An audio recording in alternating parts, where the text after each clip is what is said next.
આ જમતા પહેલા દોસ્તો હસવું આવે છે. આ રીંગણનું શાક જોઈ ગયો ને એટલે મને વર્ષો જૂનો હું ભણતો ને ત્યારે દામજીને રીંગણનું શાક ભાવતું એવો પાઠ આવતો.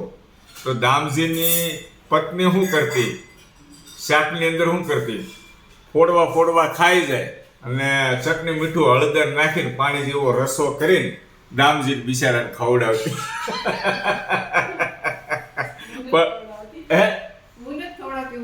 હા, જો હું વખાણ કરું છું કે દામજીની પત્ની જેવું કરતી એવું મારી વાઈફ નથી કરતી. આની અંદર જો ફોડવા છે રીંગણના શાકની અંદર. નકર મને હસવું એ વાતમાં આવે છે, દામજીની પત્ની જેવું તો નથી કરતા. ફોડવા દેખાય છે. જો આ રીંગણનું શાક મારે એકને જમવાનું બાકી છે, દેખાય છે દોસ્તો.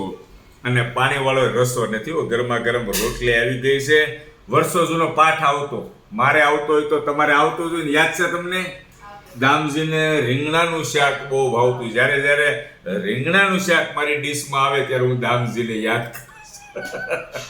મનોરંજનના હેતુથી વિડીયો બનાવ્યો છે. કોઈનું નામ દામજી હોય ખોટું ન લગાડતા. આ પાઠ આવતો ભણવામાં. સારું, ચાલો દોસ્તો, હવે રોટલી ઠંડી થઈ જાય છે. સૌને જય શ્રી કૃષ્ણ.